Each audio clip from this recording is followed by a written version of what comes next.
All right, I'm a little bit annoyed. I had like this entire video shot, and I realized I was past the time. Okay. I need some water now. Gosh darn it, I'm thirsty. Be right back.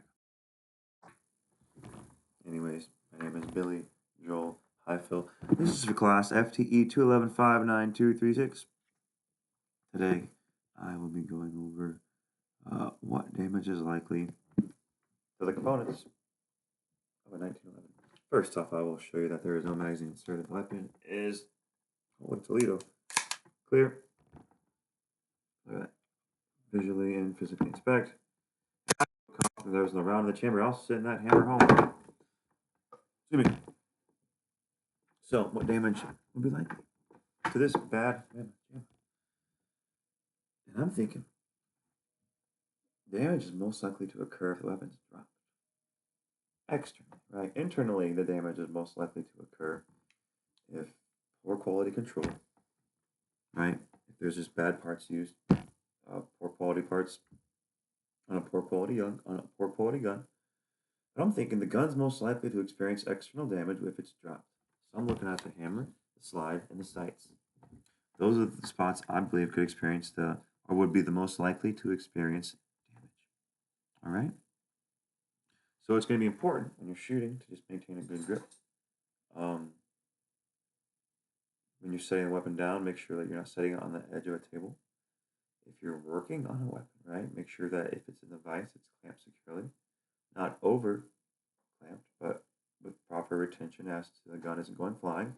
And you set it down, you're not setting it down on parts that are going to scratch it or metal filings or, right, there's all these steps you want to make to maintain the client's weapon.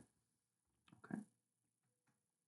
So I would say the most likely damage would be impact damage. So it would be misalignment to the locking lugs.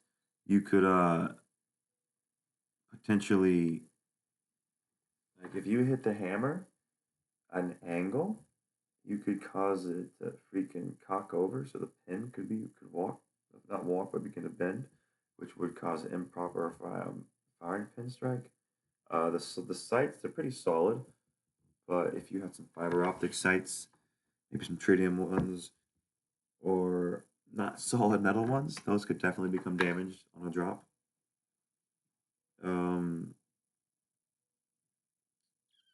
Yeah, I'd say those would be the main things that you would experience on a drop. So it's gonna be important not to drop your firearm, right? Be very careful, very careful. Some training that a gunsmith should undergo to avoid causing damage to these components. I would just say that these are relatively simple and rugged components, but it's important to make sure that the locking lugs, that the tolerances. Well, for one, if we're clamping the slide in a vise, you want to make sure that you don't apply too much pressure, because if you bend this little U, right, make it more of a V. If you turn the U to a V, it ain't gonna sit right. Okay, and then you could owe the client an expensive part, or be in for a little bit extra work. So, another thing too, when installing springs, you want to make sure that you're not pulling, so expanding or compressing them past their natural set points, because you could affect the memory, and then you could affect the amount of force which these springs can provide, whether in expansive or contractive positions, right? Which would affect the performance of a gun and potentially alter or prevent a safety from engaging, or multiple issues could arise if the springs are improperly removed or installed. So be very, very careful. And just training. So special training, I would say paying close attention when you are taking things apart, not to exert unnecessary force, right? So being aware of what metals you're working with and what kind of forces they're capable of uh, containing. So like how hard you can pull on something before it breaks is an important skill to have, and a ability to understand when you're working on various compounds, right? So some like brass will bend like, relatively easy, right? Especially the way things respond to heat, the way things like there's all these ways when you're doing metalworking and forming that you need to understand the materials you're working with in order to get the most out of them.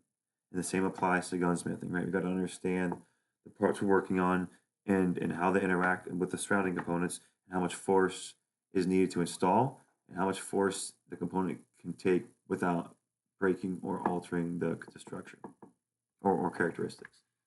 Those are all mission critical components, my friends. The final question would be what additional components interact with the components you selected and what are their critical dimensions? Ooh, good question. So the sights are going to be interacting with the slide with a dovetail angle most commonly at 60 degrees to 65. And with the base is normally at the depth of 0.060 and 0.075 inches. The slide is going to interact with the slide stop, the disconnector, the extractor. It's also going to interact with the hammer. It's going to interact with the locking lug. It's going to interact with the safety. It's going to interact with a lot of components, even the barrels involved in this, right? It's going to have a lot of different components it's going to interact with. So, and that's it. Its critical dimensions are with the slide stop pin diameter being of nominal 0.2 inches. Okay. The disconnector head height 0.380 inches, and then the extractor tension 2.5 to 3.5 pounds.